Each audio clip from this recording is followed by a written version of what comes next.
What up, guys? What up? We're back. We're back. We got October. one of my favorite months. I'm excited. No, it's gonna get I love October. real good out there. Starts getting a little cool down. Start getting some of that schooling activity. They're pushing up. So yeah, I'm mostly fishing shallow, staying shallow for the most. I'm with you. Yeah, I'm 100% with you. I think like a lot of our lakes typically like they turn over a little bit, and that cooler temperature. Once you start seeing those day temperatures and night temperatures lower, that shallow bite seems to get really good. So that's why I love October. Yeah, we get that cool, and it's nicer fishing. You get to be out there, and it's pleasurable. Right. It's enjoyable. Right. Nice all day. Go cover water and freaking just smoke them, light them up. Light them up. Well, we got some juice for you guys today. We're going to give away our top three, Tate's top three, my top three of baits in October that we love to throw, and how we're going to target them, what we're going to fish them, what type of structure, what type of banks, all that kind of stuff. Yep. Get a little breakdown. Tate, why don't you start us off? What you got for your number one? I'm going to start off with the Provoke 97DD, so a jerk bait.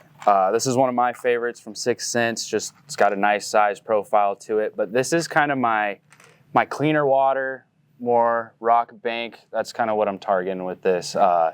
But you know, again, I'm not fishing it super slow with crazy long pauses right now. Pretty quick, moving it pretty quick, covering water. That 97 and that little deeper diver. You know, even if you're fishing shallow, to that bigger bill deflects off, you know, rocks. And you can change it up too with the line size, I think. Too, yeah, you know? yeah, exactly. If it's going a little too deep for you, don't be afraid to bump your line size up with a jerk bait either. You know, sometimes that heavier line's better for them. But yeah, that's kind of my top one, especially if you're in that little cleaner water. That's going to get bit all the way into the winter. I like it. 97DD has been really good for a lot of guys. Yep. It's become one of my favorite baits in the arsenal. And it just comes great stock, super sharp hooks, everything. The hooks on there, they're coated, they're sharp. I mean, they're sticky. They are. I love them. They really are. So that's kind of my first one. Just a super simple. Okay. And it's just a fish catcher. So my fish catcher in October, typically when you start, you know, get that top water starts going, chasing starts happening. Yep. One of my favorite baits, guys, is a weightless dipper with a 6-inch lockdown hook. All right. And simple choice, you guys. You know, when you're choosing a size of hook for, you know, like a dipper, whether it's the small dipper or the big dipper, typically I just base it off the size of the bait, right? If it's a 4-inch bait, I'll use a 4-aught hook. Yep. If it's a 5-inch bait, I'll use 5-aught, 3-inch bait, 3-aught, et cetera, et cetera. That's a good rule of thumb to have. So if you guys are struggling to pick out hooks, but you definitely, a key, guys, is having a screw lock, because when that fish bites down on that bait, right, that screw lock is a little bit more flimsy and exposes that hook a little bit easier, right? When you're fishing it fast, because, guys, the key with this bait, working it fast, burning. You want that bait. That's why I'm throwing it weightless. I want it waking on the surface, you know, kind of stop and go real fast. I mean, you can't. I don't think we get real fast enough on a dipper. No. And when they get chasing, and the nice part about this, guys, is you can put it back. You know, with our lakes lowering typically in the fall, you get a lot of those shrubs and bushes and stuff, and a lot of those fish will be behind that stuff. And it's a great bait to target. You can bring it through just about anything, especially being weightless. And it casts really well. It does. You can put that back in some stuff. Yeah. I got a kind of little spin on that. I got another soft plastic swim bait. I see some whale. This is the whale. This is the 3.5-inch. Depending on your water too, you know, you can jump up to the 4 or go down to the 3. I am running it on a treble head. So this is the 6-inch treble head.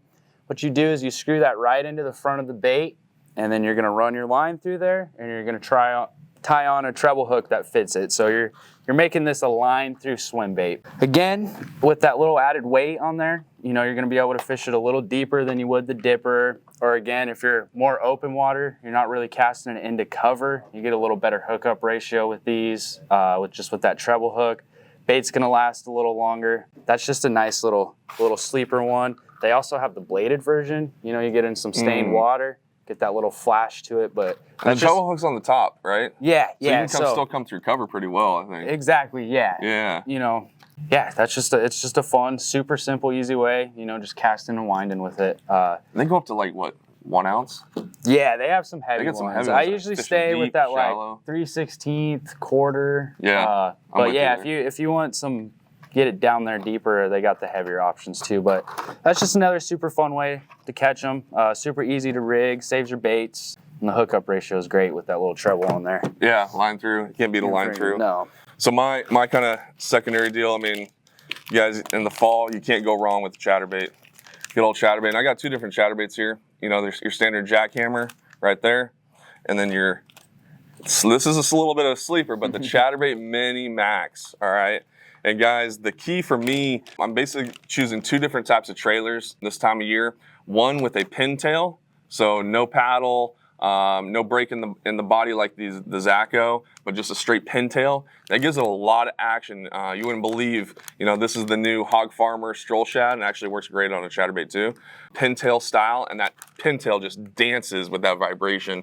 And I really like that, especially in like the Mini Max, because you just get a lot of action out of a little compact bait. And then if I want to bump it up a little bit and I'm in dirtier water or something like that, I'm going to go with the dipper just for, you know, extra action on the tail, you know, stir up a little bit more water, fish more aggressive. Yeah. But those are definitely two trailers I'm throwing. And you guys, don't sleep on the Mini Max. It's a good one this time of year. Targeting, you know, shallow structure, rock, whatever it may be, wherever I'm seeing, you know, bait up shallow, you know, key transition areas, you know, leading into backs of coves, or if you got some grass in your lake, obviously chatterbait and some grass. Right.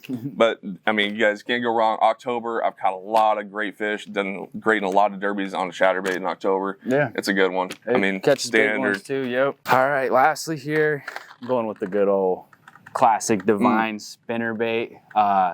It's just been a fish catcher. You know, spinnerbait's been around forever. You know, most of the time, get that little stained water, you know, targeting a lot of wood with it. It's just a super versatile bait. You know, I can fish top of the water column with it, but I can also fish kind of that mid-range with it. Super good one when they're chasing. I keep it simple with my trailers. Either I'm running a paddle tail. I usually like the paddle tail when I'm trying to keep it up in the water column, just that little bigger profile and that wobble with it. It keeps it higher in the water column. If I want to get it down a little more, I go with the old classic 5-inch grub from Yamamoto. Just that little slender profile on that old school, tail. Bro. Freaking, we go old school. I like it. I like it. We keep it classic out here. But yeah, just you know, I just feel with that grub, it just kind of keeps it down in that profile more. You don't get that rise with that paddle tail and everything. Super simple. Just targeting wood, cover. You know, you can throw it most likely in the same areas you're throwing that chatterbait. Different look, a little bit slower.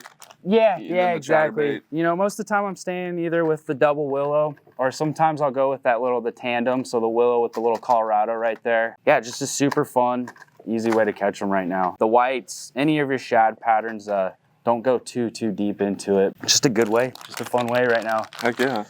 And it's a good option, secondary option to the chatterbait. Yeah. You know, if you get those schooling fish, or, you know, fish that, you know, a lot of times this time of year, they'll be in little sections, right? Right. And you get like that really good section, and you need to go back through and pick up another fish. Exactly. Switch it up. Go to that spinnerbait from that chatterbait. That's my last top one right there, guys. Old spinnerbait. Well, before I go into my last top one, I want to ask the viewers a question. What you got? What is your guys' favorite lake in Arizona to fish in the month of October? I got mine. I don't know about you. What's yours? I'm going Rosie, bro. You're going Rosie. Oh, okay. Roosevelt. Man, I can't go wrong with Alamo. Yeah. Alamo in October, you can do a bunch of different stuff. It's fun. Yeah. It's blast. Yeah. No. But it seems like we kind of like those trees though a little bit. The trees are fun. It's the trees, It's hard to get out of the trees. Well, let's switch it up a little bit and talk about some rock.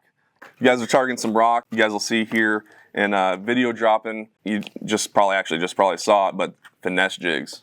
All right. We're at Bartlett and absolutely smoked them on the Missile Ice collab, Greenfish collab, living rubber mini flip jig, and absolutely crushed them. Now, guys, we have a bunch of awesome finesse jigs. Anything from like your Kitech right there, Kitech football. We got the Greenfish little rubber jig. That's a great one too. And then obviously your Missile Greenfish collab jig. We just absolutely crush them. And yeah. I think the biggest thing, you know, we're talking about trees and fishing shallow with like these shad style baits, right? But if you get no wind like we had out there, right, not really any chasing going on, we still crushed them, switching it up, doing something different, slowing down with a little finesse jig. And that's one of my favorite things in October, especially to go back through areas, you know, you caught them on, you know, steep bank or something like that. Turn off that jerk bait or the chatterbait or something. Like, that's just a good way to slow down in that area and kind of pick it apart.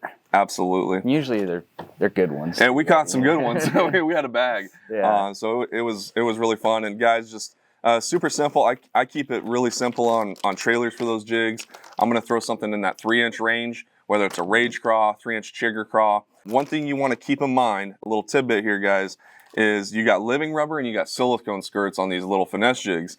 And the silicone is going to be a little bit different than the living rubber. Living rubber, it's in the water, is going to have a more full look to that bait. Those living rubber skirts, they expand when they sit in the water, so it's going to look like a bigger bait. The silicone is actually going to collapse when you move it. So like, if I want to get real finessey, I'm throwing like a silicone skirt with like a Rage Craw because it's got a really thin body. That skirt's going to collapse around that body, and it's going to be like, you know, super thin, right? But if I want to, you know, bulk it up a little bit, you know, we're in stained water, we're catching bigger fish, I'm going to go with a Chigger Craw, something living rubber, get a little bit more bulky on it. Get that little flare down there a little more. Yeah. But yeah, I think that about wraps it up, guys, for October, our favorite baits in October. Guys, make sure to comment your guys' favorite baits down below. And what's your favorite bait in October? Freaking let us know. Yeah. But thanks for watching, guys. Peace out. Peace, guys.